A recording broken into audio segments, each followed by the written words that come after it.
welcome back, everyone, to Healthy Living, Happy Life podcast. I'm excited. I am here again with my friend Amalia Natalio, who is a relationship guide, spiritual teacher, and author.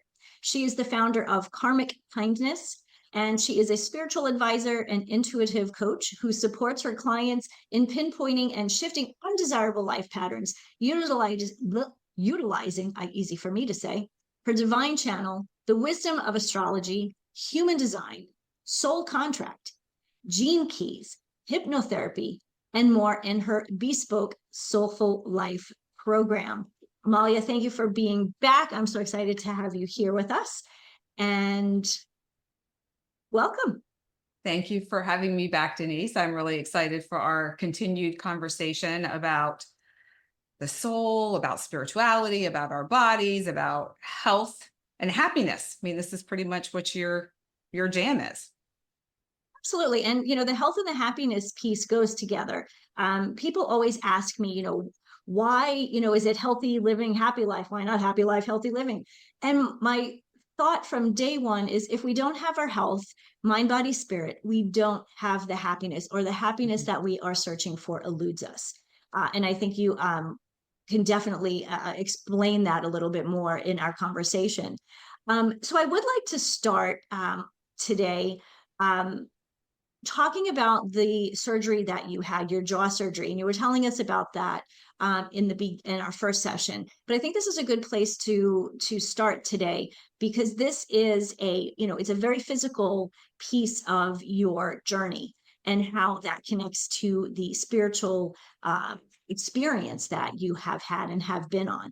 So I open the floor and the mic to you, my friend. Well, thank you for the floor and the mic. Great question.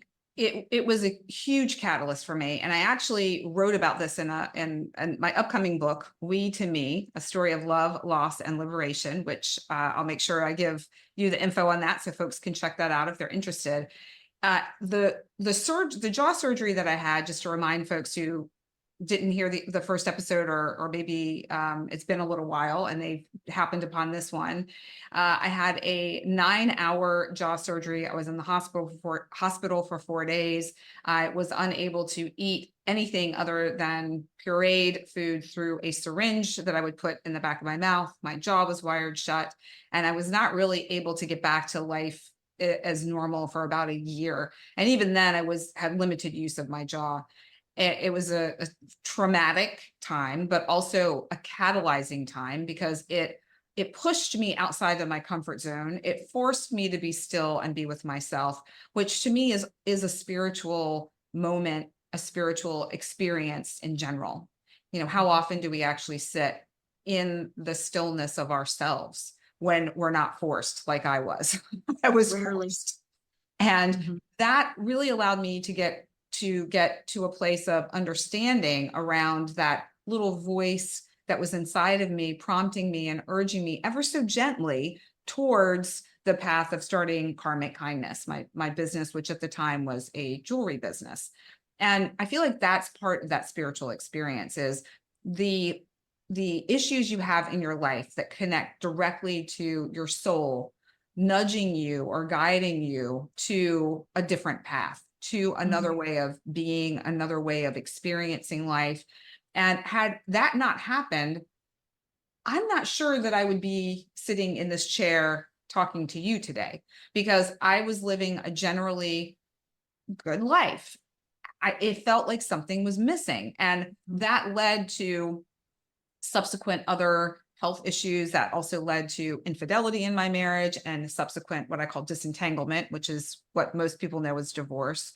And then it also led me to a path of finding another love and moving to another state. And so those are all parts of my experience that tie in the physical experience of the surgery and the body and your physical experience here on earth, with the spiritual of that little whisper and nudge that there's something else. And then following my own intuitive knowing to spiritual breadcrumbs that were left for me, and opening myself up to see the signs, to follow the little signpost that would light up in front of me that I feel like a lot of people see but ignore for all the reasons. Not enough money, what would people think? I can't, I'm too old, I'm too young, I'm not smart enough, like all the things that Right. really are excuses for you not stepping into what your soul wished to experience here. And that's not, I don't want to come off as making that sound judgy, because there is no time frame. It can happen anytime. If you don't finish it now, you can finish it in another lifetime. Again, from that's my belief system. And I have the gift of being able to see other lifetimes of mine and be able to put the pieces together. So that's why I can say I know this to be true. And I feel like there's so many stories I could share on that, but I'll just leave it there. We may come back to one of those stories, if not today, another time, because that to me is mind blowing. It really is. And I know there are many people like you that are intuitive in these ways. And I wish I was more that way. And maybe that's something that I can learn. And maybe that's part of why we're having these conversations, is this is something that we can learn. And like you said, maybe it's not it's not completed in this lifetime, but I think if we're always open to learning, we're always opening to growing. Oh yeah, I love that. I like Very growing. nice. Growth is good. Yes. It can be Kind of uncomfortable, but it's good. yes. On a side note, and I'm just curious, when you had your surgery, how old were your kids? Because you have 4 kids. So they were, how old were they? I had one in college, one soon going to college, one in elementary and one in middle school. So you had a lot of other things going on in your Oh yeah. world. Oh yeah. with, It with wasn't 4 kids. just, yeah, it was not just like, oh, this is not a big thing. The kids are grown. It was a lot of Right. juggling. My husband at the time did the best that he could to help out, but he was also running his business. One of my oldest friends, she came up and stayed for about a week, which was such a blessing. Thank you to her, to help out, because it was just, there was no way that I could have managed and functioned. And I had a small posse of girlfriends who came and helped out, and grateful for them, and neighbors that brought meals for the family, and I couldn't eat them, but the family could.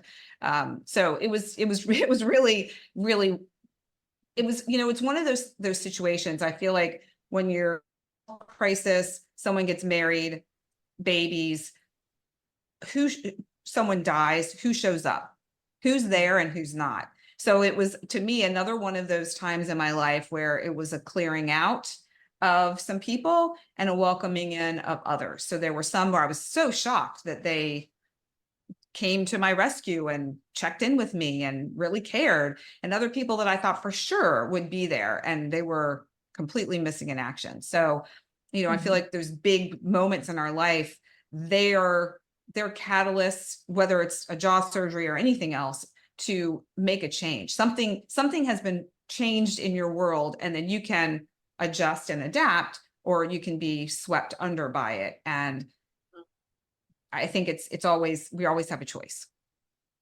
Oh, absolutely. And I think it was important for us to hear about, the kids, because if this was something, the kids were grown, they're out of the house, that would have been a very different situation. So, when I talk about the growth, wow, I mean, talk about how much you grew and had to be a very, a strong, I mean, a much stronger person, a bigger person, even without being able to eat or talk very much.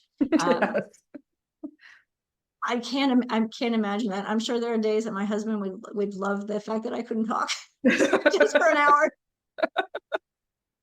I'm a communicator. I love to talk. Same. So it's just, I guess I'm still so intrigued by like how all of these pieces and how beautiful it is. Like you just said, people came who you may not have expected, and other people. And it's so true in life. And that's really where I see, that people come, the reason, season, lifetime type of Yes. friends. And sometimes that, a lifetime friend, isn't necessarily your entire life. It could be like a big chunk of life, but then, life changes, things are not the same. You go in different directions. And I think it's important for people to understand that that's okay. It is okay. I feel like there's Mhm. a lot of pressure put on us as a society and a culture, at least in the US, that we have to have friends forever and we have to stay married forever. And it's this lifelong commitment, even though divorce rates are pretty high. About 50% of people who get married get divorced. And of those, there's a pretty large percentage of couples that divorce because of infidelity in the marriage. So there's a breakdown somewhere along the way. And listen, I'm a huge advocate of people, souls that find each other again and they stay together for a lifetime, and they have challenge, they have struggle, they work through it, and they find a way to happiness with one another. Mhm. All for that. I'm not anti-marriage. I am married. Obviously, you're married. I am married. However, I also don't necessarily believe in the fact that everyone is destined to be married for the duration of their life. And Mhm. I feel like that people similar to friends in marriages, they come in for a season, and that's perfect. The one thing that really breaks my heart and was so important in my disentanglement story from my first husband was to make it as amicable and as easeful as possible for our kids. One of my biggest goals was that I never wanted our children to feel like they could not invite their father and me to an event, to a Mhm. graduation, a birthday party, a baby being born, anything, a marriage. It's like that. I just that to me would be that was just not acceptable. So I was going to do everything I could to make sure that Mhm. that was not the scenario. I feel like when you get into the finger pointing and the blame game, and listen, with my marriage, there was to my first husband, there was infidelity, and so that's an easy finger towards him. Absolutely. He's Mhm. a jerk. And there's so many things, so many factors at play that led to that. Mhm. And I would say the majority of situations where there is infidelity, there's some breakdown in the relationship somewhere for somebody else to find a way to enter. And so I had to really take responsibility for my part in the relationship, in our marriage. And that doesn't Mhm. excuse what happened by any stretch, but it also made me responsible 100% for me, and that Mhm. meant that he was 100% responsible for him.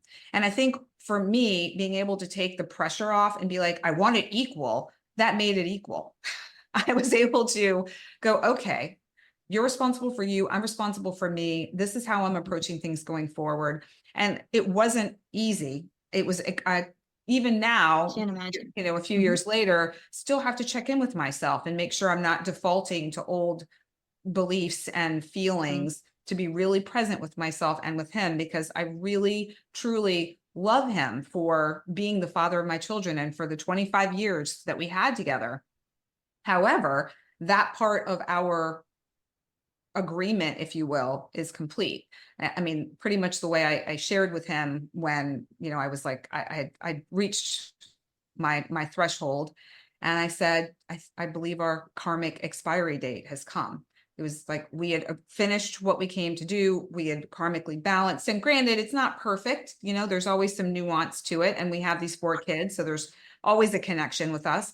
But it definitely felt like we have an opportunity here to do this differently and to not be in a Mm. place where Yeah. there is contention and Right. and negativity and just that toxicity that often happens when there's divorce. Not always. I'm seeing more and Right. more people are coming through these disentanglement processes with a friendship intact, or at least being Mhm. able to be together in a social situation without wanting to rip each other's head off, which I say more power to you. That is fantastic. I think it's really important because, you said, you guys have got 4 kids together. And so, married or not, you're still part of a family, it's the units changed, the dynamics have changed, but you're still family. Yes. And I think it's such honestly, it's a very mature way of looking at it. And I think most of the people that I know that have gone through disentanglement, there there was a level of immaturity that was so blatant. And I think that's a lot of the finger pointing and the blame game. Um, Usually what I've seen, and I'm thinking of two different situations. One person kind of got to their, to their threshold and said, this is where we are. We've tried this, and we need to do something different. Mm-hmm. And the other one was more, I'm just not happy. And there wasn't the conversation. So, one was a more mature situation, conversation. And the other one just was, nope, I want to do something different. And that's fine. I mean, they made their choices. But I think especially when kids are involved, there you have to think of them and be the, I hate to say the bigger, better person, but be the best person you can be, for everyone else.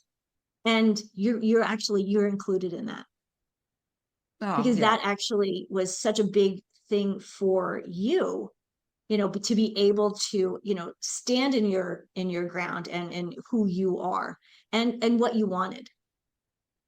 Well, and that's where this work, the spiritual work, is a huge part of that journey, because I was so finger pointing and blaming for a while, for sure. I was really, Understandable. yes, yeah. So I'm not sitting over here like, first of all, like an angel. I did nothing wrong.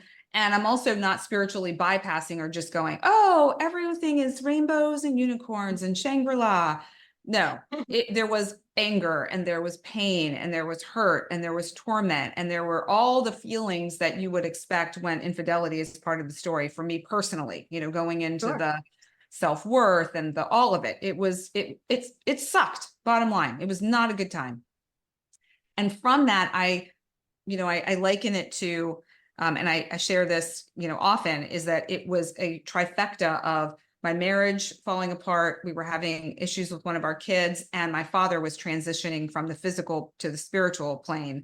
And I was feeling like I was literally drowning, and I could Yeah. barely come up for air. And I reached the bottom of the ocean. My toes were finally able to touch, and I was able to push up, get a breath of air. And that's when I realized I need to do something different. I need to approach this differently. I need to stop wallowing in all of these things that are going wrong. And you and I were talking about this earlier, Mm-hmm. the perspective of all these things in life are happening to me versus all of these things in life are happening for me to see what is available for me, which is beyond what I see right now. And that was a big piece of the opening for me, because I began to look around and search for solutions versus getting caught up in the story of all the woe is me. And when that happened, I started to find teachers and new people that would come into my life that showed me a lot of the work that I do now was inspired by my teacher, Joseph, which also was a surprise. I thought, a man, that's who's going to be my mentor and guide here. Like, he's not going to get this. He was amazing. And it was beautiful because he had his own, I had the male wounding, the masculine wounding, and he had female wounding. And we were literally healing each other in session and It's giving almost each, yin and yang. yes. And I still work with him to this day. So even the mentor and guide needs a mentor and guide. And Absolutely. yeah. Absolutely. I mean, I always think of that as like, the ninja, not the ninja warrior, I love Star Wars. So, Luke Skywalker and the Jedis, they had, Obi-Wan and forget the guy before him. But the warrior needed to have that guide, and the Yeah. guide had a guide before them. So it's not like one day somebody says, "Oh, I'm going to be a guide." No, they've gone through and experienced. And so, and that's the only way they can teach you and help you move forward. And now you're in that position where, you're the guide, Yes. and the people that are coming to you are spiritual Jedi warriors. They are. They're ready. I see it with anyone that finds me or discovers my work. I know that there's some part of them that's ready to embark on the journey of their spiritual soul self. No question. Mhm. Now, I think we just touched on something important. yeah, It's the being ready part. yes. Because somebody could find you. I mean, if I had found you 5 years ago, I would have been like, I have no idea what she does. What does this mean? I Yeah. wasn't ready. Now I read this and I'm like, wow, this is amazing. She does what? Wow, this is cool. I want to know more because I'm in a different place. And so I think that's important for listeners to know. You may not be completely in this place just yet, but by listening, you're here for a reason. You're listening to this podcast for a reason. So it may not be today, but I can pretty much assure that there will be a time, not in the not too distant future, that they're going to say, I listened to that podcast. I got to go find that lady Amalia. And here's the thing. I so agree with you on being ready. And, oftentimes if people, they find me, they're interested in me, they feel this like spark of enthusiasm, they're ready. But like you were saying, some people may listen to this and this may be just a little opening to pique their curiosity, but then they discover somebody else that really they're ready for them at the right time. It's all divinely guided. So I guess my invitation to anyone that's listening is, if you feel even the slightest bit of curiosity about any of these modalities, do some research. And, on my website, I have a page that has some resources on there and a shop page with some books, and you can do some reading. And these are books. And I can't remember if we talked about this, Denise, before we were recording, or if it was I think it was before we were recording, about books and like not knowing which book to get for different things. And, I'll break it down for you and show you exactly what books that I would recommend if you're interested in checking out anything about these spiritual sciences, because it's a great launching off point. If you're not quite ready to go into a program, you at least have a place where you can read something that'll cost you maybe $12 versus whatever the program would be. So that's another place that people could start to. I think that's important to have on your website for people to connect there, because you're right. Not everyone's not ready at the same time. And by connecting with you here, looking on your website and going through the resources, and there's some amazing resources here. There's your blog is here. You've got some meditations to download. You have your own podcast. Some of those episodes are on there. So I think it's really fantastic. What you do is amazing. And all of the steps to get people to you is so important, because the people listening obviously can find you, but people are going to find you in different ways. And if a book that you recommend after listening to this podcast, they go on your website and that's a book that you recommend, that's going to bring them one step closer, one, to who they're meant to be, who they want to be, and one step closer to, potentially, working with you to really help them grow. And there's my word, grow again. Yes, grow must be the word for October. And really become that person who they've always dreamed of being, and always felt that, they could be. But for whatever reason, the shame and the guilt, or the being scared, has held them back. I'd like to just add one little nugget to that, and that is learning more about themselves is actually allowing them to express who they actually are. Like they already are that person that they would like to be. They're just having a little bit of a snafu in expressing that part of themselves. And, anyone can discover little bits and pieces of themselves on their own. They don't need me. My role, and people that do similar work to me, our role is to streamline the process, is to take these different pieces of who you are and share them with you in a way that you can embody and integrate, and then ultimately express. And that is, to me, one of the key elements of working with any sort of coach, you included, you're doing the same thing with people when it comes to their nutrition and their health and their happiness.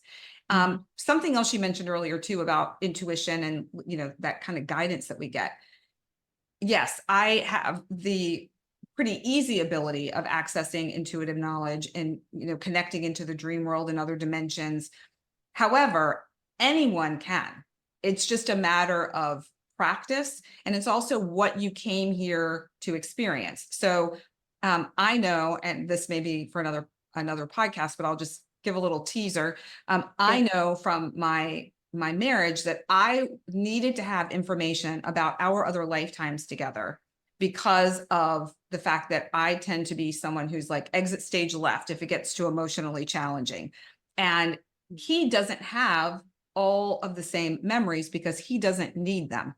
He knows innately, he knows from the center of his being, of his heart and his soul, who I am. But I needed more information. So I was given more information.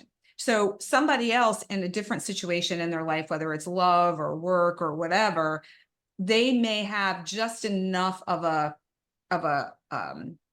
dialogue or an informational flow to help get them over a hump or get them through something. And then they can expand it if they choose to. But I feel like we come in with kind of what we need in order to navigate, but then we can grow and expand more based on what's already there. But I do feel like some of us just come in with a little bit extra because they know what they're going to need later.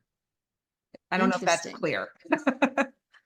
Yeah, like you come into this new life as a child, little baby, but you innately have that comes with you. Yes. Where, okay, that's interesting. I so wish my dad was here. He used to talk all the time about, now this is so funny because my dad was Catholic, but he believed in reincarnation and he never said past lives, but obviously he meant, you know, that, you know, obviously there were more and more. And he would be an interesting person to have this kind of conversation with, because I know what I know of my dad, he was on a journey. Like, I know that. Just who he was, what he did, what he was like, you know, what his family background was. Like I'm like, he's on some kind of journey. I don't know what that is. And maybe he's in his new life. You know, he's in this next life, but he would have been someone who would have listened to this and gone at first, like I think on the surface, he'd have been like, all right, let me hear more. And I think there's a lot of people like that they're kind of like, all right, this is a little woo-woo for me, but it's kind of interesting. So tell me more. Yes. Yeah.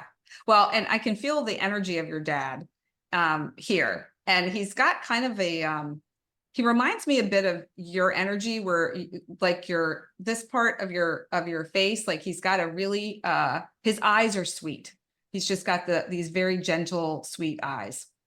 And what I was being shown was this life for him was an experiential journey. He really came to try out a lot of different things, and some of them were a lot more challenging than he thought, with a greater reward, not necessarily in the form that he expected, but in one that was important for him as he has moved on.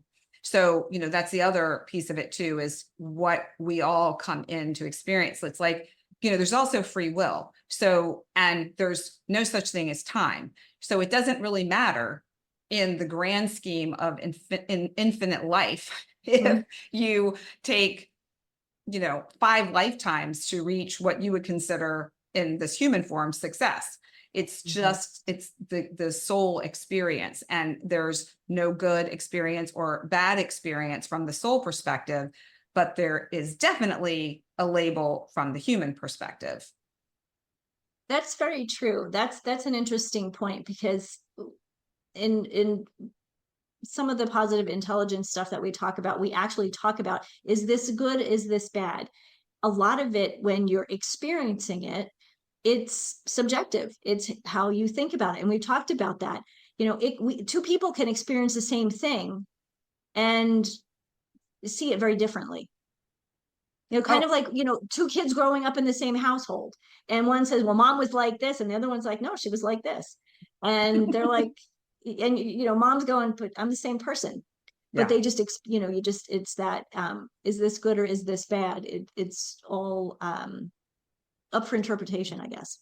Absolutely. Absolutely. I do my best in even the most challenging situations to ask myself a number of questions about what's happening, what lesson is in that in it for me, what can I glean from it, what can I do differently, is there something that needs to change, is there something that I need to speak to another person if somebody else is involved, and really do, and it's a deep dive that's only a short period of time. It's not like I'm spending hours in meditation over it. It's just reflection. Mm-hmm. And, from that place, even if it's very difficult in the time, I can't think of any situation that I've had in my life thus far where on the other side of it, I didn't see the beauty of the wisdom of the experience that I had. And, bringing it back to the jaw surgery and my disentanglement. And, a lot of what we've been talking about here today too, is when you're in those catalyzing, what I would call a dark night of the soul, that time when your soul feels like, oh, So and heavy. I just can't imagine another moment feeling the way you're feeling. That right there, to me, that's the gold. That's when you're the phoenix in the fire and you're getting ready to be reborn into this form that you cannot even imagine in the moment, but is so magical and so incredible and so who you actually are, that I see those challenging times as beautiful times. I love it. I love it. And I think you make a very good point. It's about stepping back and reflecting. Um, we're all so busy. Mm-hmm. I Mm-hmm. hate that word, but that's what we all say. Oh, I've been busy. Oh, I'm too busy. If we're too busy to think about who we are, who we want to be, what we want, we're never going to be able to become that person. Mm-hmm. Yes. And so, last thoughts before we close out. Any last thoughts you have for us? I feel like when you're reflecting on your life, and let's just say you have no sense of yourself beyond what you've experienced so far. You don't know anything about these spiritual sciences I'm talking about, and you're not so sure about astrology and all of that. If you were to go to a place in your mind's eye that is a place that you feel like your best self, where you feel at peace and content and joyful in your body, wherever that place is, if you go there and you're sitting there, whether it's on the beach or a mountaintop in the middle of the woods or next to a pond, or maybe it's, in your favorite cafe, wherever that is for you, imagine yourself there. And in that place, when you can feel it and you can embody it, reflect on, imagine and dream and visualize what would bring you joy in your life. What are you doing? Who are you with? What does your life look like? What does your life feel like? And after you do that, and I actually have a meditation on this. It's on my website on resources that's free for people to access, with a little insight sheet bundle where they can jot down their notes. You can then take an action step towards that. And one small step towards that future that you now have articulated and crafted in your mind, which is now done, by the way. Once you imagine it, it's done. Mm-hmm. It's just the time between the imagining and the lining up with it. I think that's where people get tripped up. And I've fallen in that trap too, trust me, plenty of times. And I'm actually in one right now where I'm waiting for the gap to close. The gap to close. Yes. But it's just continuing to stay in that vibration of that vision for yourself. People talk about this all the time. It's that feeling you have, I mean, when I just described that place that you feel content and peaceful, I saw you, Denise. You I went knew where there I and was. you were there. You had this, your face changed. Anyone watching the video can go back and see it. I mean, it was like, just like, oh, yeah. think about that for a second. If you can access it like that, and you're not the only one, anyone that's listening to this could, then just think about if you stay in that state of that feeling, you're going to attract more of that to you. And then that closes the gap a whole lot faster. When there's other people involved, I hear people say this all the time. Well, what about if there's other people involved? It's still the same thing. And they have their own free will choice. But if you're in a vibration that's ready for them and they're ready for you, you will automatically connect with each other. I mean, I was not looking for my current husband. I actually was like, oh my gosh, I'm not ready for this. But there was just once the train was on the tracks, it was on the tracks and going. There was nothing I could do. But that's the thing. It's like when you're energetically ready, it happens. And so dream it. And I did dream it. And maybe in another podcast, I'll share a little bit more about how that happened. And it's just, we live in such a magical world that I would love for people to be able to play in a way that is truly aligned with who they are, understand who they are, understand their strengths, understand the karma they came in with, the things, their challenges in a different way, and then be able to live a life that truly is the magical, mystical being that they are. I think that's the title of our next conversation, is the magical world that we live in. Oh, I love it. You said it. I wrote it down. I love it. Amalia, thank you. It is great talking with you. I love learning and feeling. What I love about this is I really do. I feel when I'm talking with you, and I hope that our listeners get that too. Like, I feel your energy, and I feel myself, wanting to learn more and get excited. And like you said, I knew my happy place, and I think these are the reasons we share these conversations. So thank you. Yes. Thank you, Denise. It's been such a joy to be here with you. Last thing before we go, I want you to tell everyone, how can they find your book? Okay. So my book can be found at We to Me, WETO, me.love. And they could also go to KarmicKindness.com. And there's a tab that says We to Me on the homepage, or they could do Karmic Kindness /we-to-me. So lots of different ways to find the book. Lots of different ways to find that book. Okay, so We to Me, everyone, that's the book that we are going to all go and search for, because it is just going to make life so much different and make changes in your lives that you cannot even imagine right now. So again, Amalia, thank you. Thank you to our listeners.